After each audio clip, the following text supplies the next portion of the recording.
Irmãos, que preciosidade está nesta casa de oração, nesse tempo de adoração, de louvor, né? John, você tem como projetar esse refrão que nós cantamos aí da música? Logo eu.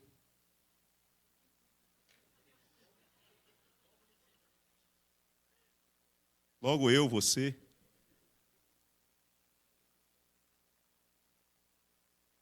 Eu não sei se quando você está nesse tempo de louvor, de adoração a Deus, que a gente tem o embalo dos instrumentos, né, do teclado, do violão, bateria, e por aí vai, do baixo, né?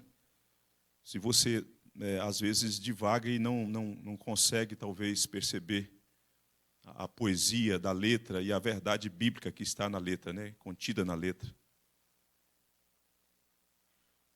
A gente canta essa verdade do Evangelho e tantas outras que nós já cantamos aqui hoje, né? Logo eu, um pobre pecador.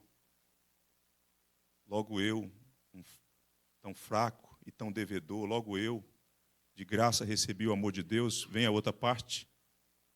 Logo eu, finito e carnal. Logo eu, diante de um Deus imortal. Logo eu, de graça recebi o amor de Deus.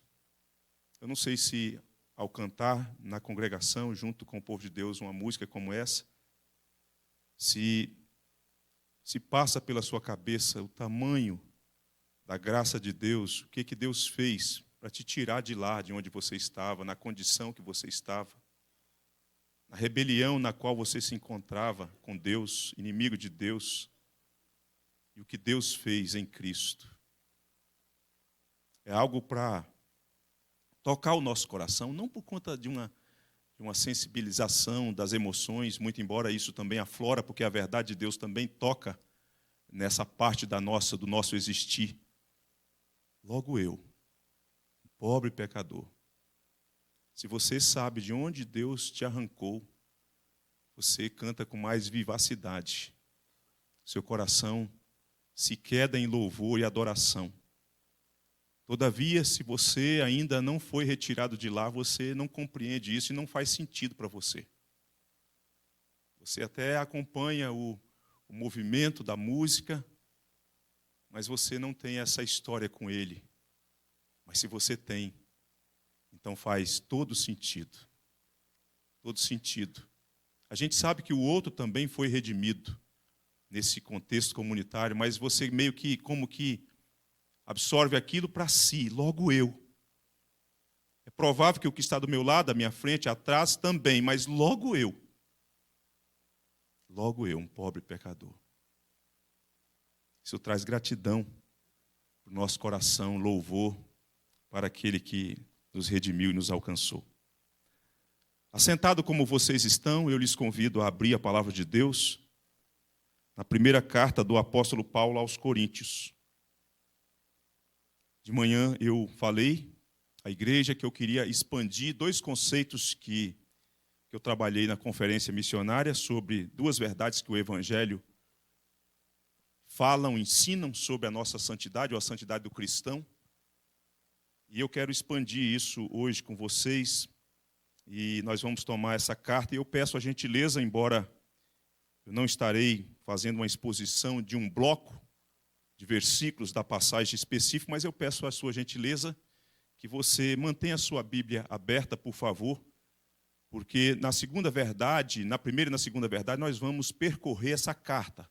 Somente essa carta para ver como que o apóstolo Paulo desenvolve esse assunto que diz respeito a quem nós já somos em Cristo e como nós devemos viver a partir dessa nova identidade em Cristo.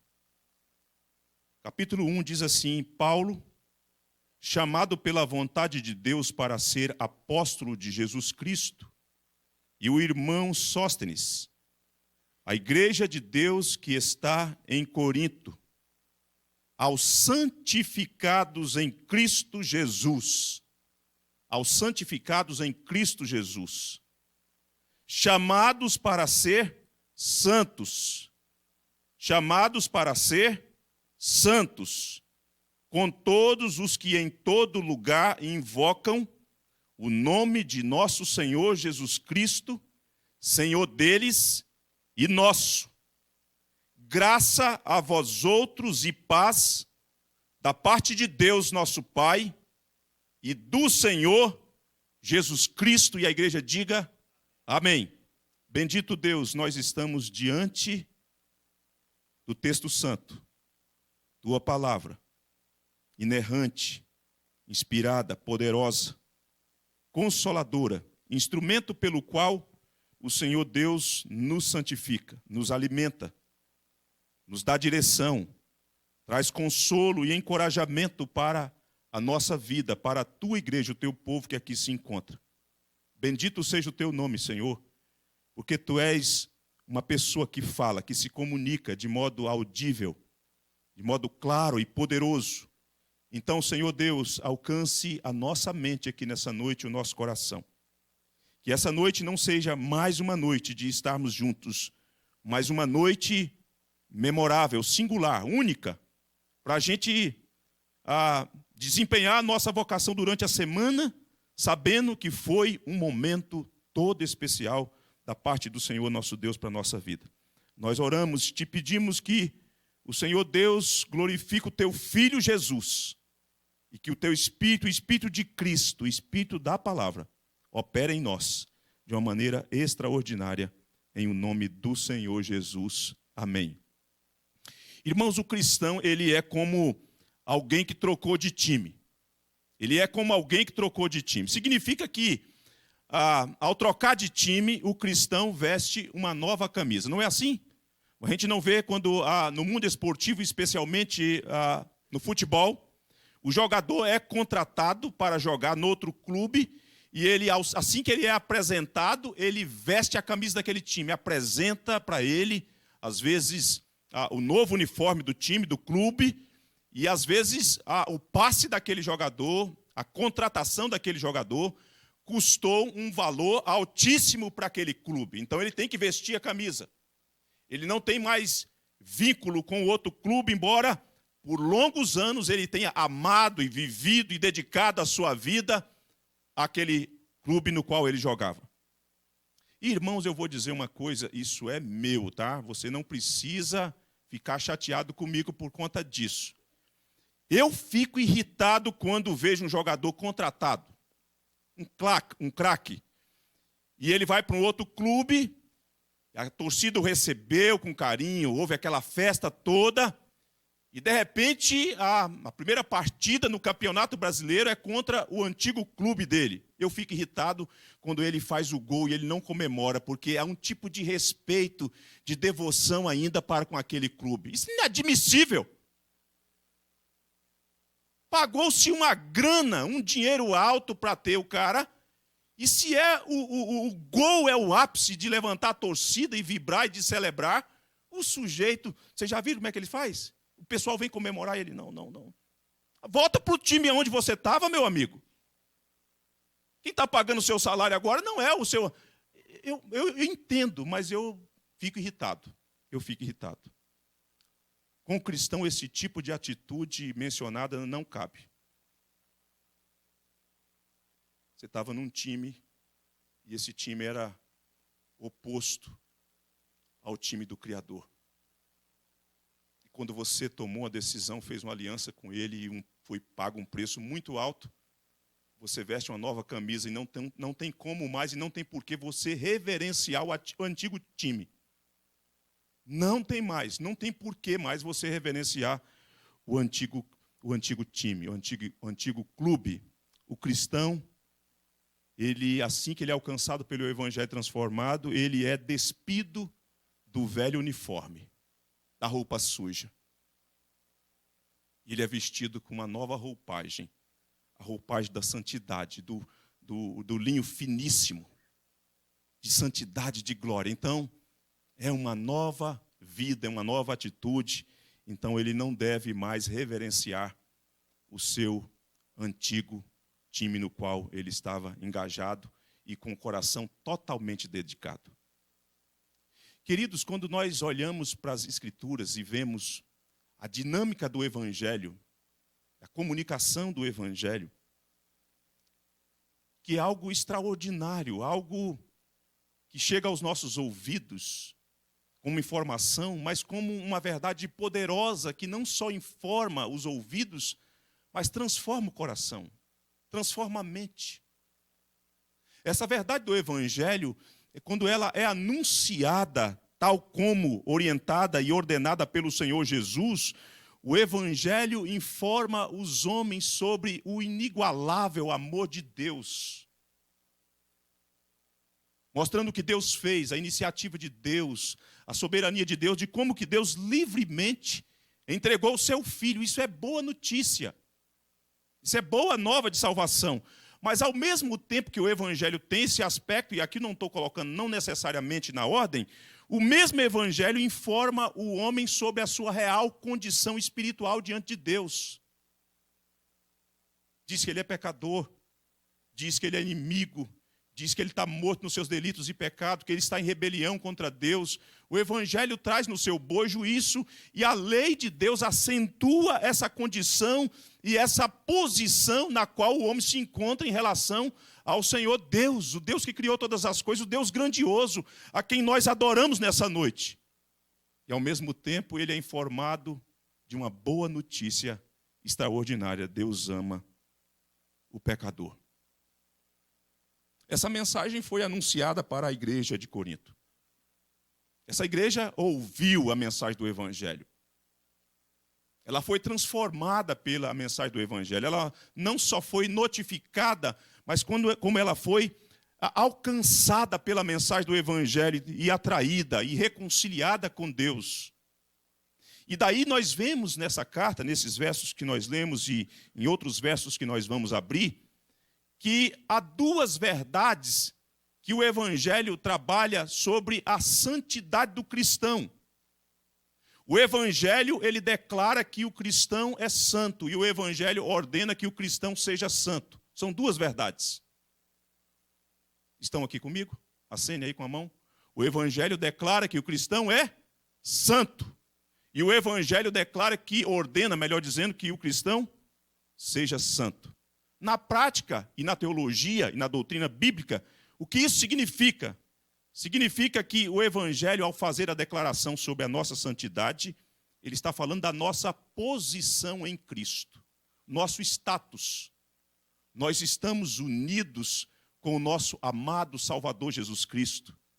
Nós estamos assentados nas regiões celestiais em Cristo. E nada, nem ninguém pode nos tirar dessa posição que nós temos em Cristo. Nada, eu vou repetir, nada nem ninguém pode nos tirar dessa posição. Isso tem a ver com a posição, com o status de um povo que outrora era inimigo de Deus, se encontrava em rebelião contra Deus, estava morto nos seus delitos e pecados, e Deus ressuscita esse povo, e Deus justifica esse povo, e Deus regenera esse povo, e Deus santifica esse povo, e agora esse povo está em Cristo. É um povo de Deus, é um povo separado, santo. Mas também, quando o Evangelho trabalha essas verdades, como nós estamos vendo aqui nessa carta, quando o texto diz aos santificados em Cristo Jesus, isso tem a ver com a posição. Chamados para ser santos, isso tem a ver com o nosso processo de santificação. Então o que Paulo está fazendo é declarando, mostrando que o Evangelho declara que o cristão é santo. E ao mesmo tempo o Evangelho ordena que o cristão seja santo, tem a ver com o nosso processo.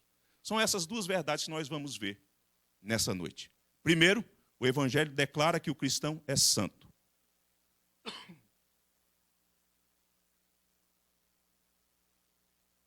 Diz o texto, aos santificados em Cristo Jesus. Aos santificados em Cristo Jesus. Agora nós precisamos entender, porque, irmãos, quando nós avançamos na leitura dessa carta, está acontecendo cada coisa no seio dessa igreja, dessa comunidade, que você fala assim, como assim? Será que Paulo não entendeu que o Espírito Santo queria que fosse escrito para a igreja? Não, absolutamente. Deus está escrevendo, Paulo está escrevendo, melhor dizendo, o que o Espírito Santo queria que fosse escrito para a igreja. Paulo não falhou, não há equívoco, é isso mesmo. Agora, nós precisamos entender o que foi feito para que esses membros, os membros da igreja de Corinto, fossem declarados santos. Nós precisamos entender a declaração do Evangelho sobre a santidade do cristão, pelo menos sobre 3 coisas essenciais nessa carta. Essa carta dá conta disso. Para entendermos o que Deus fez, como que foi essa atuação de Deus quando o Evangelho foi pregado ali, para que esses cristãos fossem guindados da escravidão do pecado e fossem colocados em liberdade em Cristo Jesus e pudessem desfrutar dessa honraria de serem chamados santos, igreja de Deus, aos santificados que estão em Corinto, que estão unidos, vinculados ao Senhor Jesus. Quais são essas 3 verdades à luz dessa carta? Primeiro, precisamos entender quem eram essas pessoas que foram declaradas santas. Você precisa ficar, ou gerar um tipo de curiosidade, falar assim, mas será que eles já não eram as pessoas boas? Pessoas virtuosas, que tinham algum tipo de predicado, e de repente só há um reforço? Não, eu quero que você manuseie as Escrituras nessa noite, indo ao capítulo 6, porque lá Paulo sintetiza, Paulo não faz uma lista inesgotável sobre os tipos de pecado, mas aqui Paulo mostra quem eram essas pessoas, e agora ele está começando a carta e falando assim, aos santificados em Cristo. Nós precisamos entender isso, porque entender isso à luz da Escritura, à luz da mensagem do Evangelho, isso livra-nos dos extremos do legalismo que o Tiago nos ensinou hoje de manhã e nos livra também da libertinagem, do pisotear a graça de Deus.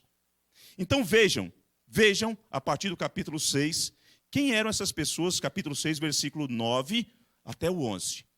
Vejam só, com a sua Bíblia aberta, acompanhem o que está escrito. Diz assim, ou não sabeis que os injustos não herdarão o reino de Deus?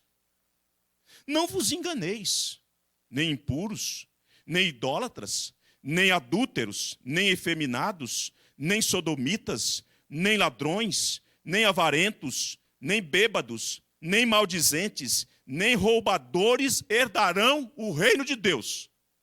Repito, Paulo não está esgotando a lista de tipos de pecados, de comportamentos, de como as pessoas viviam. Mas ele está falando assim, olha, eu já falei disso para vocês. E eu quero reforçar isso. Agora, irmãos, olha o versículo 11. Tais fostes alguns de vós, mas vós vos lavastes, mas fostes santificados, mas fostes justificados em o nome do Senhor Jesus Cristo e no Espírito do nosso Deus. Louvado seja o Senhor. Queridos, era esse tipo de pessoa que no passado vivia esse tipo de vida, tinha esse tipo de comportamento, que eram rebeldes, alienados, que viviam na contramão da vontade de Deus, que não conheciam o Senhor Deus e também não estavam interessadas em conhecer o Senhor nosso Deus, e de repente são essas pessoas que Paulo está falando. Deus os santificou em Cristo. O passado já não pesa mais contra vocês, porque Deus os chamou, Deus os separou, Deus fez de vocês propriedades exclusivas dele, vocês pertencem ao Senhor nosso Deus. Então a intenção do apóstolo Paulo é nos mostrar que algo extraordinário, que algo poderoso aconteceu para que essas pessoas fossem chamadas de santas, aos santificados em Cristo Jesus. Isso é maravilhoso.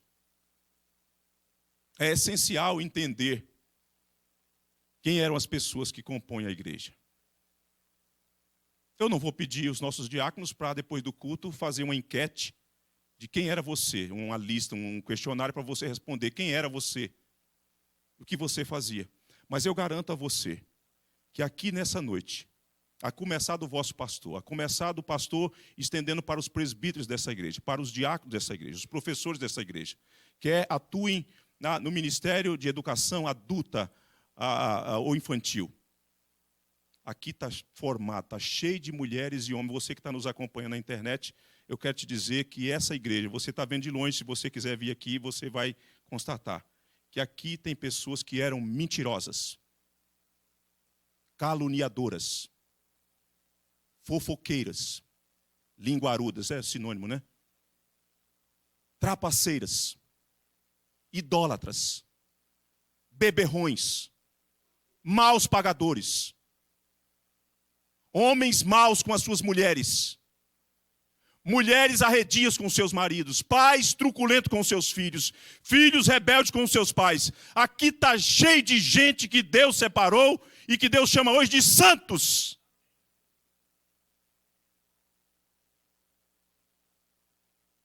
Não é verdade? Não há nenhum mérito, não há nenhuma virtude, algo sequer para que a gente possa dizer, não, mas eu não, pastor. Não, todos nós. E se você não recebe uma qualificação de um tipo de pecado no qual você praticava, diz quem você era inimigo de Deus. Você era inimigo de Deus. O entendimento, portanto, correto de quem eram aquelas pessoas, sabe o que redunda? Redunda em magnificar a graça de Deus. Que graça extraordinária. Que alcança a mim, que alcança você, que alcançou aqueles nossos irmãos da igreja de Corinto. Quem nós éramos, IPG2? Quem nós éramos, como nós vivíamos, o que nós fazíamos. Então, para entendermos a declaração que Paulo está fazendo, que o Evangelho faz sobre a nossa santidade, que diz respeito à nossa posição, a gente precisa compreender quem nós éramos, à luz da Escritura. E nós já vimos isso. Em segundo lugar, precisamos entender qual instrumento foi usado para que as pessoas que foram declaradas santas foram atraídas por esse instrumento, ou transformadas por esse instrumento. Que instrumento é esse que Deus usou? Veja só comigo alguns versículos no capítulo 1. O versículo 18, Paulo repete isso para dignificar, colocar em alto relevo, no topo, qual é o instrumento, ou qual foi o instrumento utilizado que Deus usou para separar essas pessoas e fazer dessas pessoas pessoas santas. Versículo 18. Certamente a palavra da cruz. Versículo 21 diz assim, no final, aprove a Deus salvar os que creem pela loucura da pregação. Versículo 23 diz assim, mas nós pregamos a Cristo crucificado. Versículo 24, mas para os que foram chamados, tanto judeus como gregos, pregamos a Cristo. O instrumento, portanto, o Senhor Deus que elege pessoas, o Senhor Deus que amou pessoas antes da fundação do mundo, é também o Deus que elegeu, determinou um meio pelo qual ele iria alcançar os seus, atrair os seus. E este meio é a pregação do Evangelho. É a pregação do Evangelho. Para que as pessoas sejam transformadas e separadas para que se tornem propriedades exclusivas de Deus, pessoas dedicadas ao Senhor nosso Deus, a partir de então consagradas ao Senhor nosso Deus, pelo processo que o próprio Deus está realizando, Deus usa a pregação do Evangelho.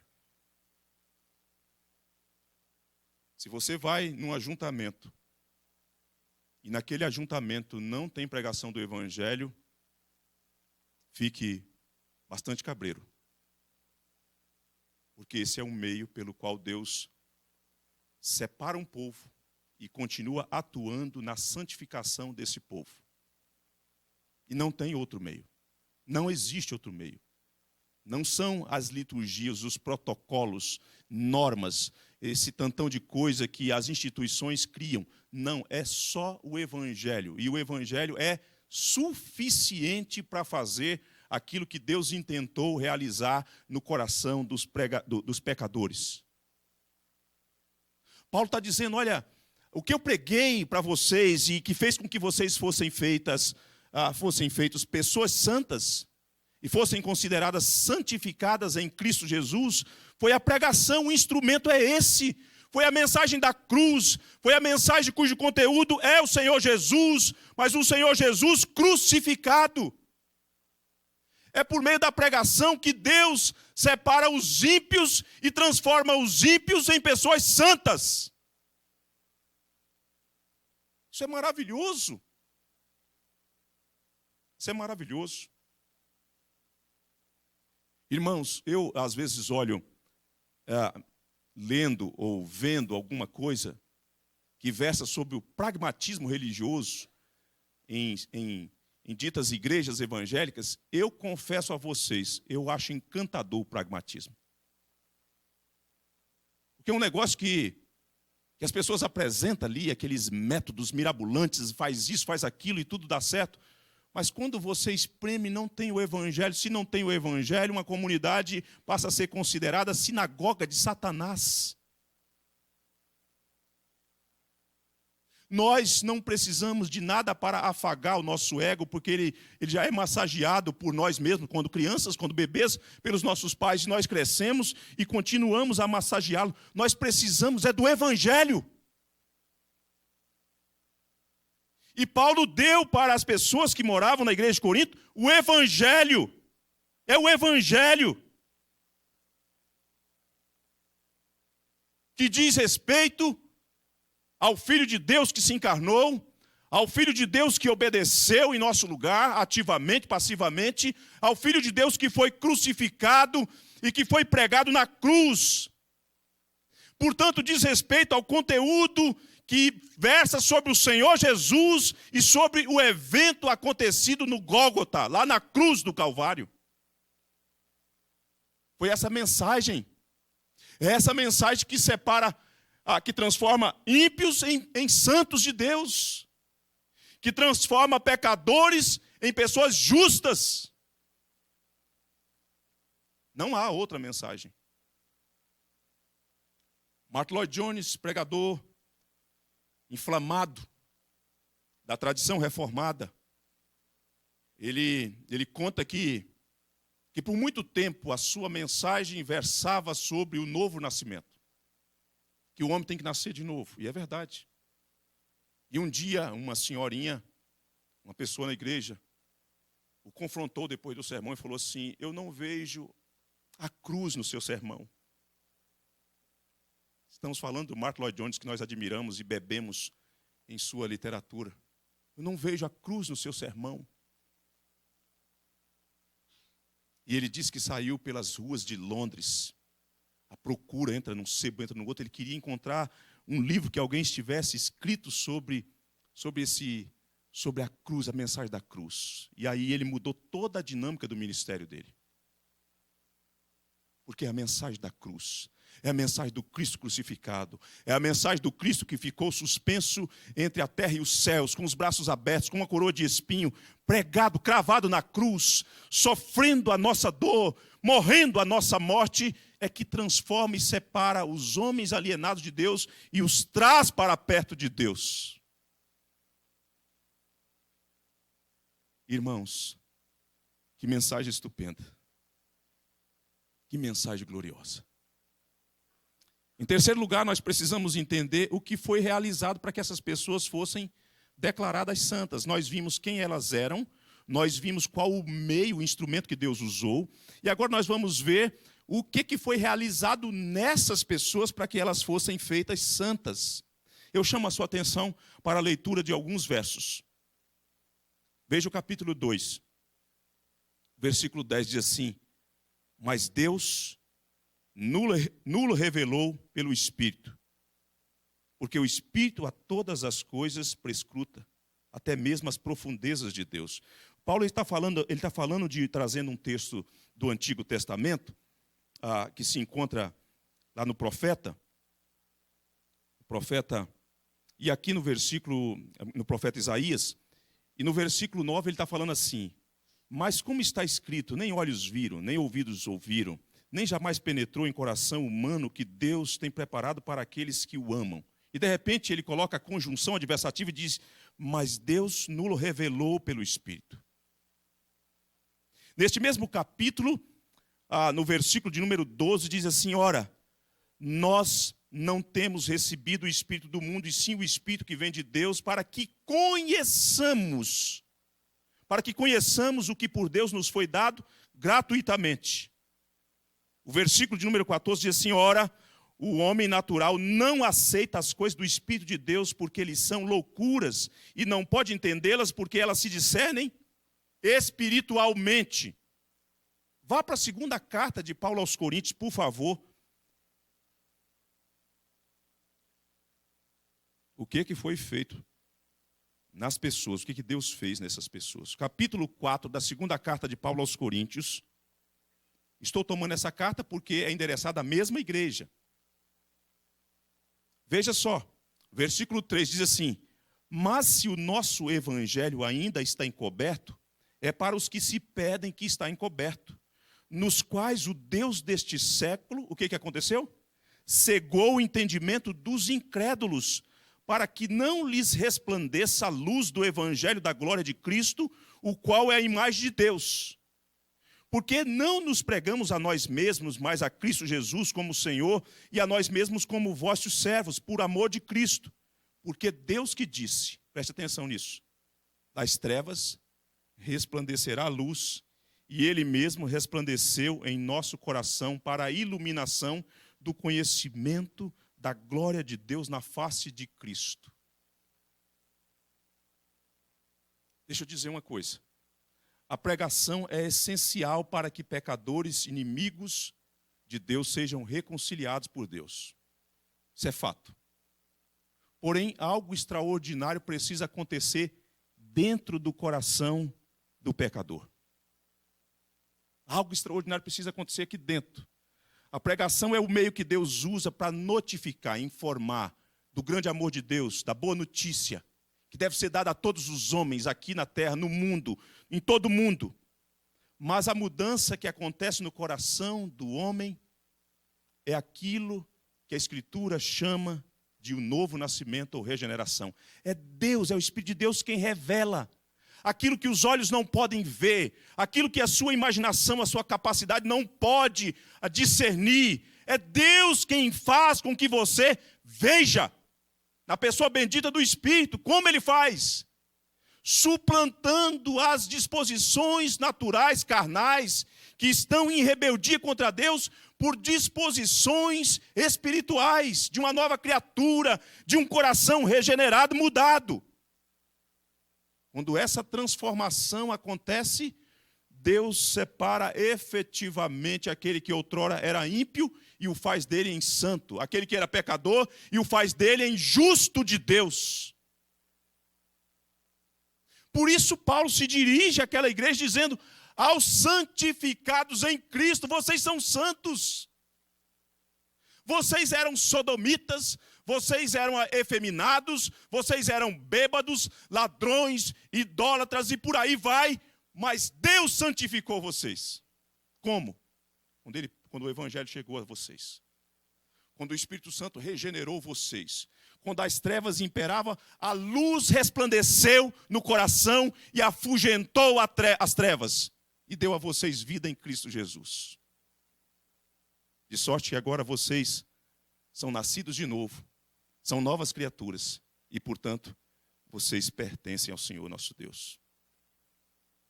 A igreja de Deus é formada por pessoas santas. Ô mulher, você pode até não achar, mas o seu marido é santo. É. Ô meu irmão, você pode até achar que não, mas a sua mulher é uma mulher santa. Você pode até não achar, mas os seus filhos em Jesus Cristo, eles são santos.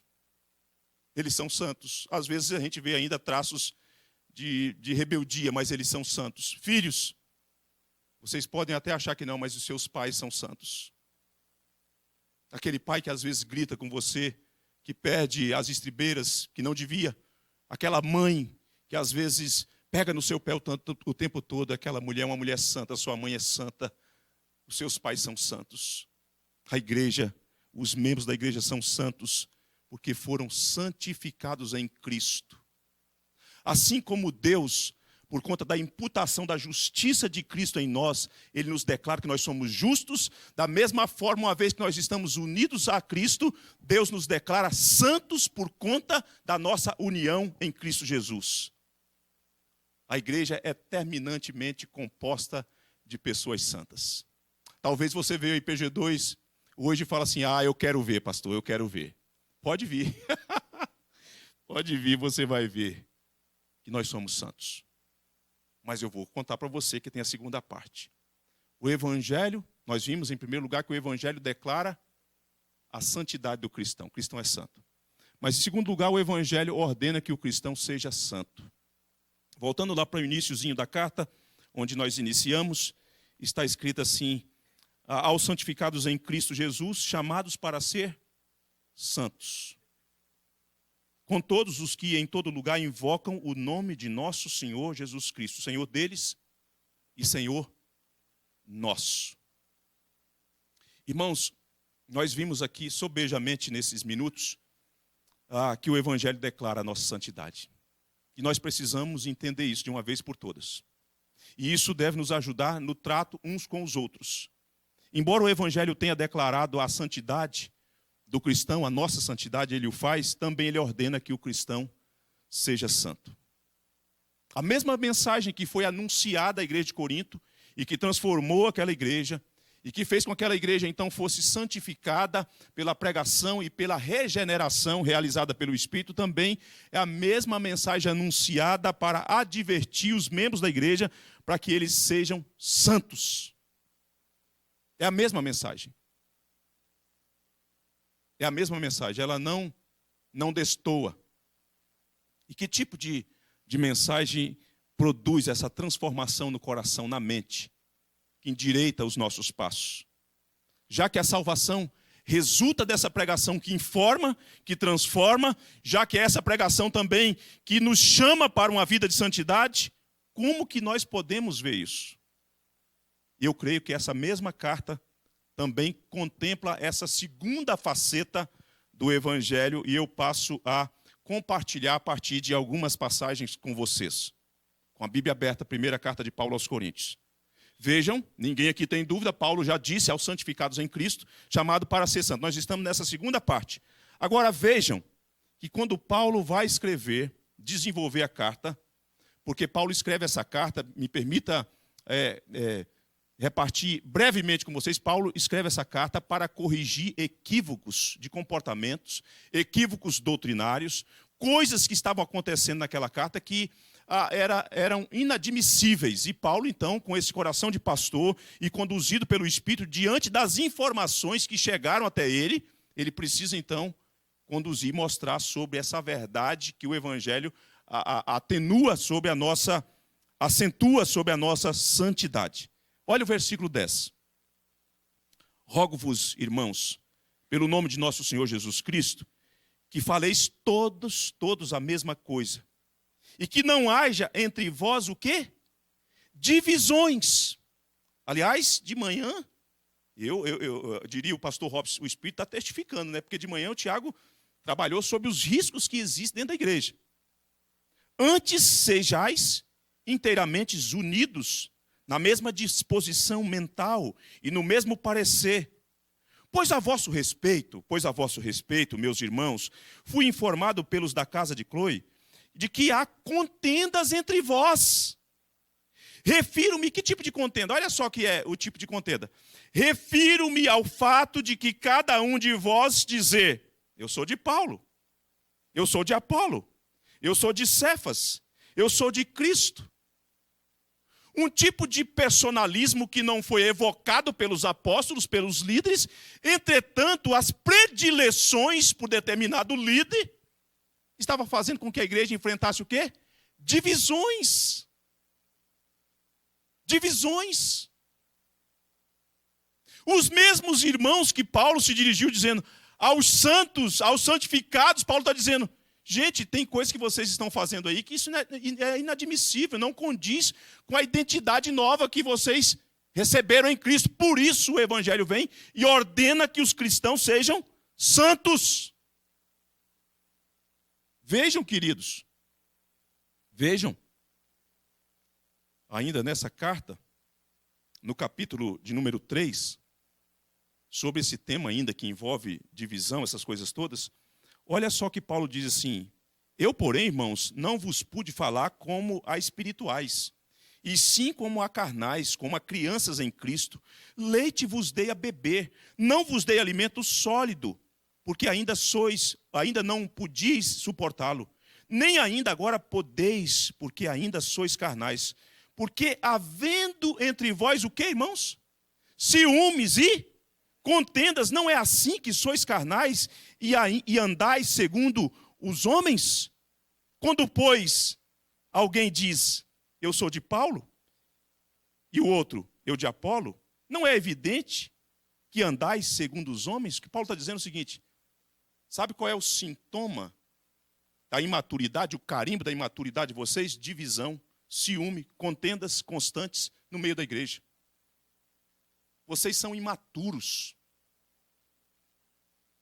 Esse negócio de vocês ficar com predileções, com liderança que foram constituídas por Deus, é sinal evidente de imaturidade. E por isso está acontecendo essa rixa no meio de vocês.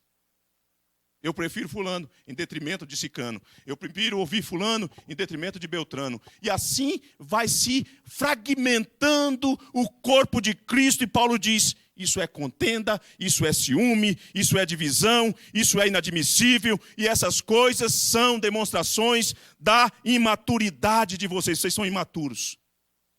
E como é que vence isso? Crescendo em santidade. Crescendo em santidade. Deixando essa roupagem do antigo time para trás e vestindo e andando com a nova roupagem, o novo uniforme que nós recebemos quando unidos ao Senhor Jesus. Segundo caso, vejam aí, segundo caso, capítulo 5. Capítulo 5. Quem eram eles? Aos santificados em Cristo. O que Paulo está dizendo? Chamados para ser santos. Olha o capítulo 5, irmãos. Geralmente se ouve que há entre vós imoralidade. Imoralidade tal, como nem mesmo entre os gentios, entre os pagãos, entre aqueles que não conhecem a Deus. Isto é, haver quem se atreva a possuir a mulher do seu próprio. Chocante, não é não? Não é não? Chocante. Paulo está dizendo, gente, o que é isso? Nem no mundo, nem entre as pessoas que não conhecem a Deus, essas coisas não são toleradas.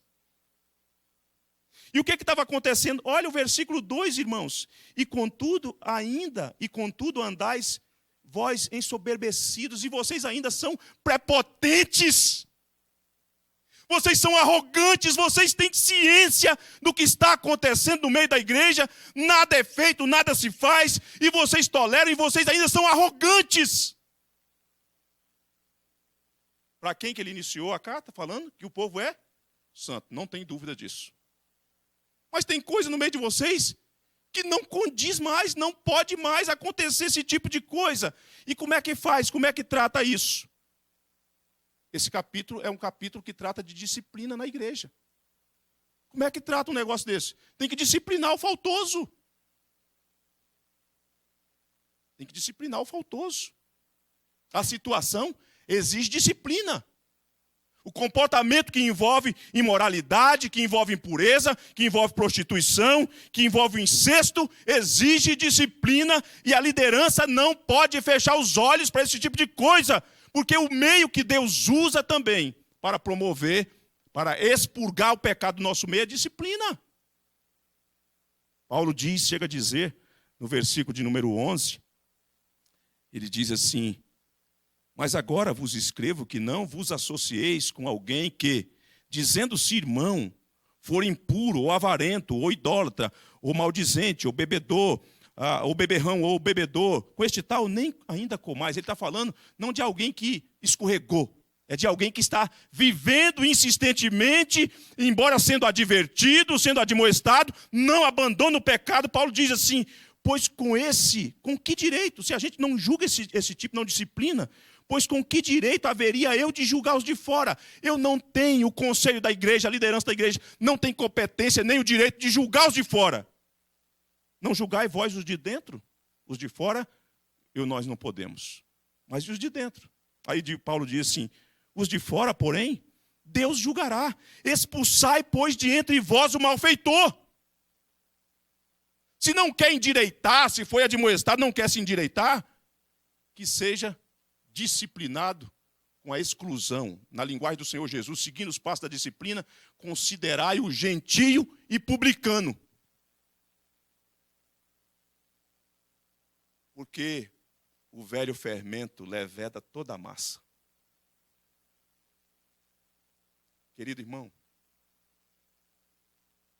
não brinca com o seu pecado. Não afague o seu pecado. Não afague o seu pecado.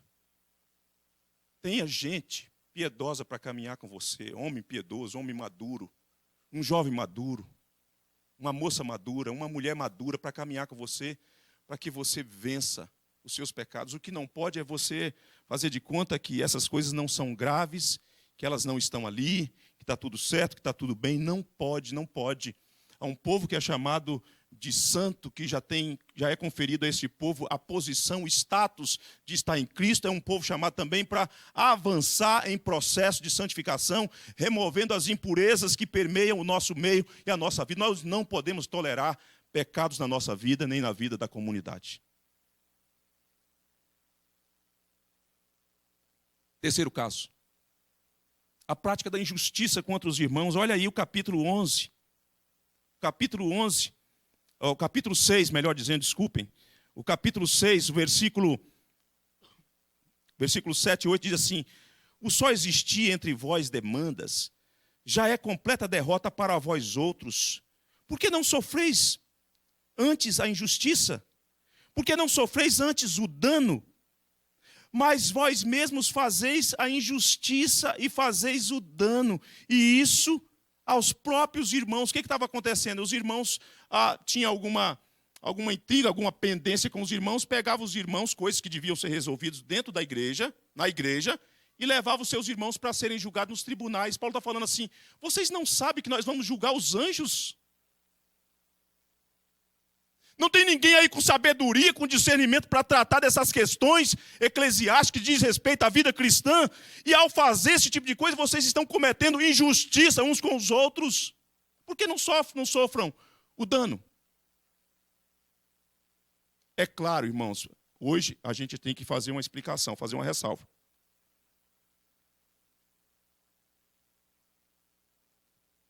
E aqui eu digo a vocês, e conheço os homens com os quais Deus me dá o privilégio de pastorear. Se alguma coisa acontecer e for tipificada como crime, vai ser tratada nos tribunais.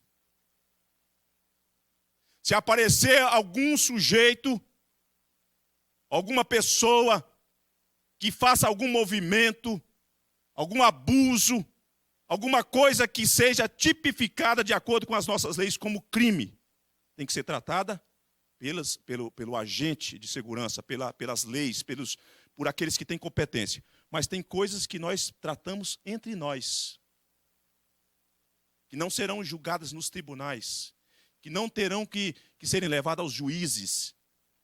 Essas nós temos que tratar entre nós e não podemos promover ações que sejam tipificadas como prática de injustiça contra o outro.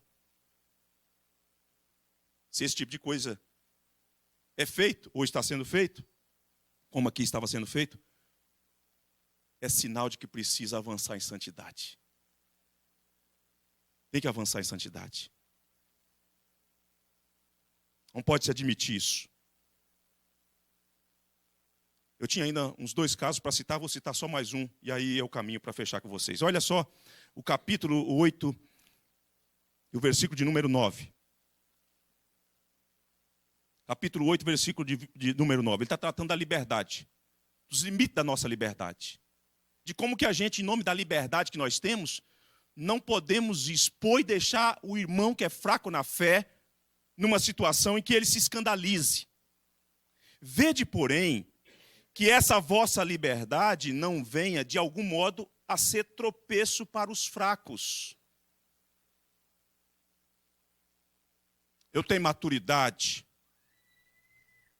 Eu tenho maturidade. E aí você só olha para o seu umbigo. Não olha para a repercussão dos seus atos, da sua postura no que diz respeito ao outro.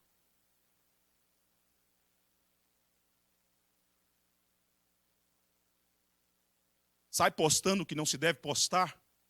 Coisas que ninguém está pedindo para ser vista. E você, às vezes, em nome da sua liberdade, de um crente supostamente maduro, porque tem muita informação teológica, começa a tripudiar e deixar o fraco na fé numa situação de vulnerabilidade a ponto de fazer com que ele tropece. Paulo está dizendo isso aí tem que ser refreado. A liberdade cristã tem limites. Ela é construída em cima da lei do amor. Não se pode viver nem fazer essas coisas desse jeito. É sinal de que vocês precisam avançar em santificação. E o capítulo 10, ainda que diz respeito a esse caso, que eu estou aqui, o quarto caso, o capítulo 10, Paulo vai fazer um registro, vai trazer um registro de situações que foram vividas pelo antigo Israel. Olha o capítulo 10, versículo 5. Entretanto, Deus não se agradou da maioria deles, do comportamento do povo de Deus no deserto, na trajetória rumo à terra prometida. Razão porque ficaram prostrados no deserto. Por quê? Ora, estas coisas se tornaram exemplos para nós. Você tem que ler a história e falar assim, gente, esse tipo de coisa, de comportamento, Deus não tolera. Isso é um exemplo para vacinar a gente quanto a essas questões. Ele vai dizer, olha, a fim de que não cobicemos as coisas más, como eles cobiçaram. Não vos façais, pois, idólatras, como alguns deles, porquanto está escrito, o povo assentou-se para comer e beber, falando lá do bezerro de ouro, e levantou-se para divertir-se. E não pratiquemos imoralidade, como alguns deles o fizeram, e caíram num só dia 23.000. Não ponhamos o Senhor à prova, como alguns deles já fizeram, e pecaram e pereceram pelas mordeduras das serpentes. Nem murmureis, como alguns deles murmuraram, e foram destruídos pelo exterminador. O que ele está falando? Gente, cobiça, lembra deles? Eles cobiçaram. Lembram a idolatria praticada por eles? Eles eram povo de Deus. Lembra da imoralidade? Lembra da murmuração? Lembra do espírito de rebeldia? Isso tudo é roupagem do velho homem. Isso tem que ficar para trás. Isso é inadmissível. Inadmissível. Quais são as duas verdades, irmãos? O Evangelho declara que o cristão é santo, mas o Evangelho, ao mesmo tempo, ordena que o cristão seja santo. O Evangelho faz isso. Agora, de onde e de quem decorre o nosso progresso? O nosso progresso, o progresso da igreja de Corinto e o progresso da igreja IPG2, da família IPG2, dos crentes que aqui estão e aqui congregam, resulta, melhor dizendo, da nossa união com Cristo. Quando Paulo diz assim, aos santificados em Cristo, chamados para ser santo, Paulo ao mesmo tempo está dizendo assim, vocês têm condição, vocês receberam condição, Deus municiou vocês de poder espiritual, há uma virtude do Espírito pela qual vocês já estão habilitados por conta da união com Cristo a viver essa vida de santidade. Com aqueles da igreja local, com aqueles que estão em outros cantos, todos podem e devem viver esta vida de santidade. Eu caminho para concluir trazendo aqui uma orientação que essa mesma carta faz. No capítulo 6 e no capítulo 10. Capítulo 6, uma orientação. Porque você está numa cultura, você está onde coisas estão acontecendo, onde a sociedade está passando por mudanças rápidas. E às vezes você pode, diante daquilo, pensar, vem cá, já que o Evangelho me alcançou, me transformou, será que eu não posso mergulhar de vez? Paulo vai dizer para essa igreja, ensinar essa igreja como lidar com a cultura, com o contexto cultural, com as coisas que estão acontecendo. Paulo vai dizer no capítulo 6, versículo 12, diz assim, todas as coisas me são lícitas, mas nem todas convêm. Todas as coisas me são lícitas, mas eu não me deixarei dominar por nenhuma delas. Capítulo 10, ele reprisa essa verdade. No versículo 23, ele diz assim: todas as coisas são lícitas, mas nem todas convêm. Todas as coisas são lícitas, mas nem todas edificam. O conselho contido aqui na carta traz uma orientação de como o cristão deve viver na sociedade.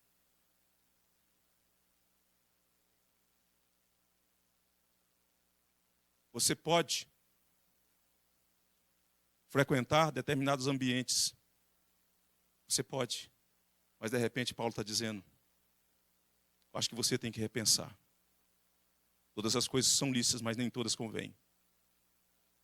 Você pode, a rede social é sua, o Instagram é seu, o Facebook é seu, e tantos outros meios aí que a gente nem sabe quantos já existem. Ele é seu, você pode publicar foto, mas tem fotos que talvez não sejam interessantes você colocar lá. É da privacidade do seu convívio com a sua esposa, com o tipo de roupa que talvez você usa. Você pode publicar determinados textos, mas talvez não seja oportuno, não traz edificação para ninguém. É sinal de alguém que está crescendo em maturidade, em santidade. Quando você é refreado, você tem liberdade para fazê-lo, e entretanto você diz: não convém fazê-lo. É sinal de um processo que está sendo absorvido, que está sendo respondido ao Evangelho. Mas eu quero que você finalize comigo olhando o que Paulo vai dizer nos versos seguintes do capítulo 1, que diz respeito ao que é declarado quanto ao Evangelho e que nós precisamos nos apegar à promessa.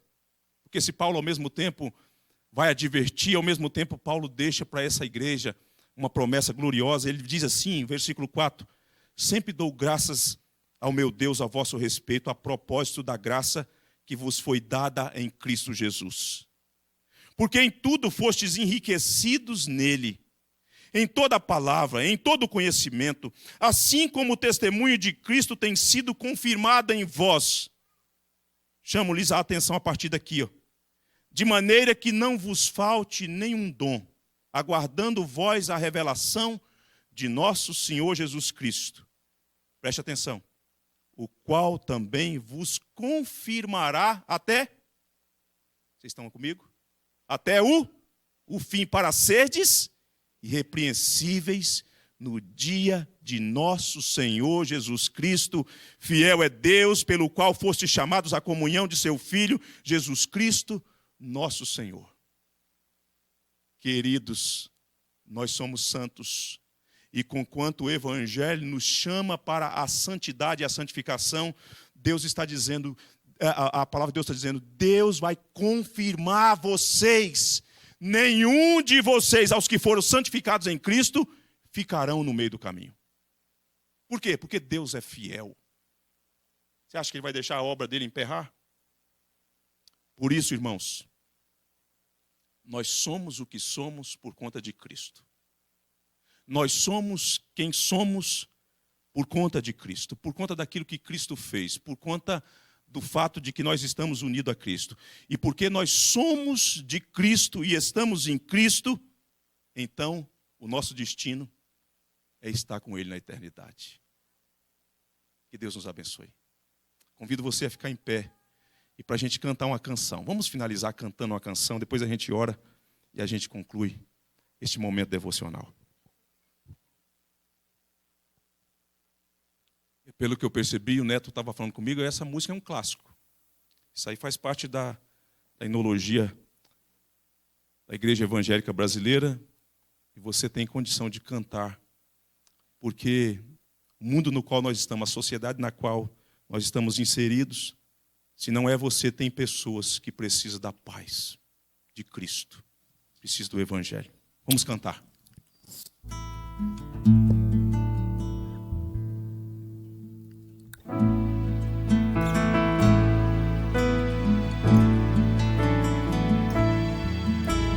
Chega aqui para você depois orar com a gente.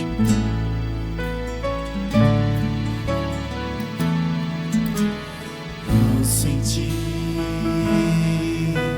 o mundo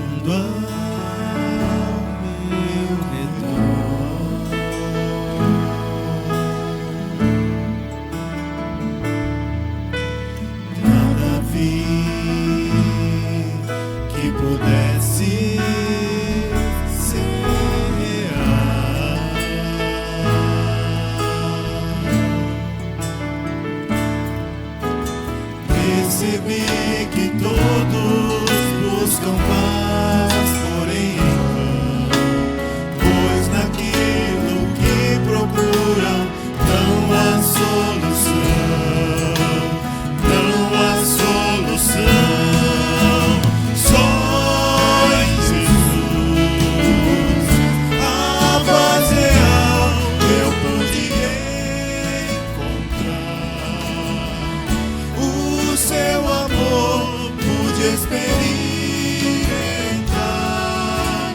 Me entreguei a Cristo e a vida eterna vou gozar.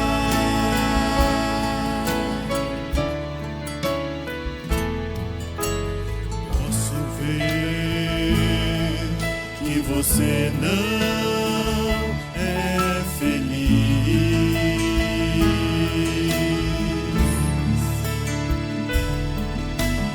Vou dizer que não pode ser feliz.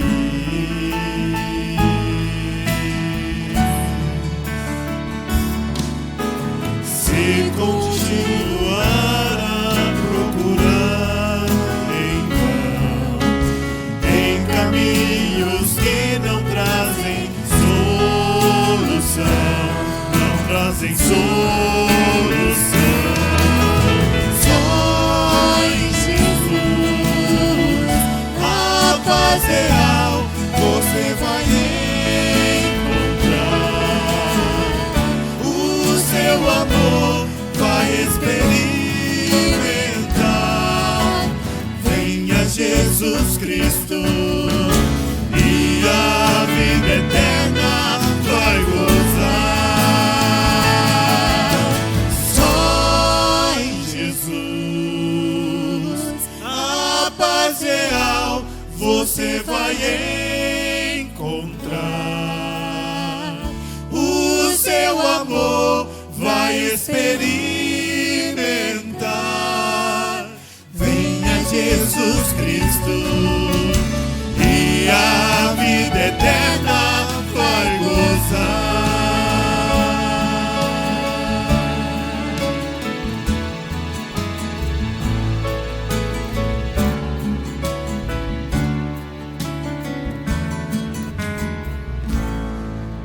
Oremos. Meu Deus querido, Pai amado, louvado seja o Senhor, Deus.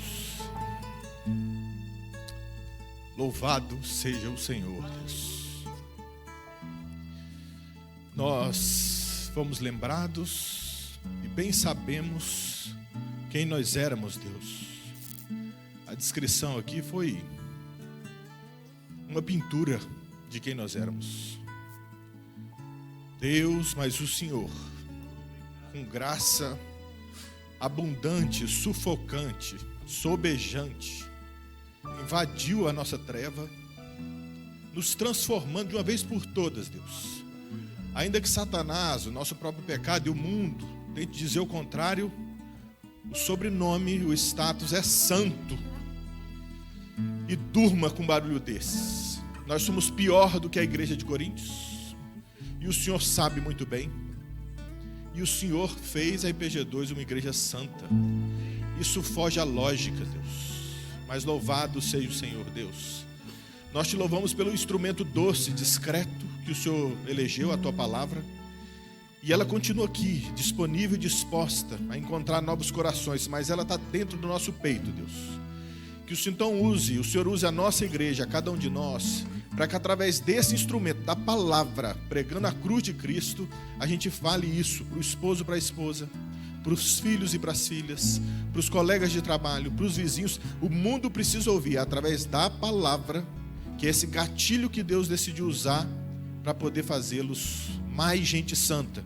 E o Senhor há de ser mais glorificado, Deus. E é bem verdade que ainda que a gente diga a palavra toda, a gente não tem poder para efetivar essa transformação, Deus.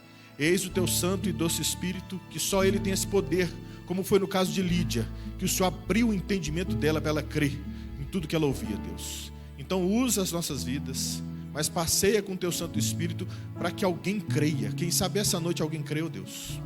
Quem sabe essa noite alguém foi feito santo aqui, deixando para trás grilhões, bola de ferro, a prisão, a escravidão do pecado, para ter essa vida nova, agora como a gente aprendeu, de ser santo, Deus.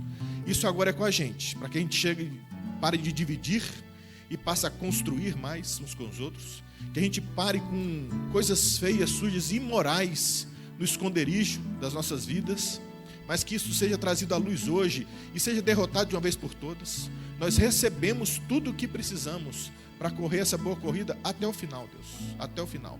Como foi dito aqui, ninguém vai ficar pelo caminho nessa igreja, Pai, em nome de Jesus. Então levanta o abatido, o caído, aquele que está sufocado pelo pecado, com o teu amor, Deus. Que a gente olhe para a cruz e a partir de hoje a gente tenha uma vida santa, diferente, Deus. Que a gente não só estude o tema, mas que o nosso testemunho comprove que o estudo foi efetivo, Deus.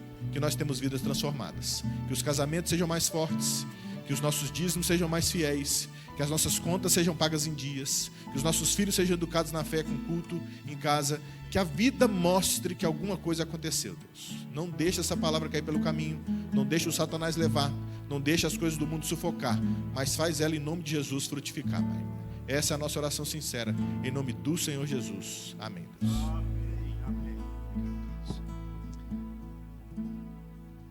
Povo santo de Deus, que a graça do nosso grande Deus, Salvador Jesus Cristo, que o amor de Deus o Pai, que a comunhão e a consolação do Deus Espírito Santo sejam com todos nós, igreja de Deus aqui reunida e espalhada por toda a terra, agora e sempre a igreja cante.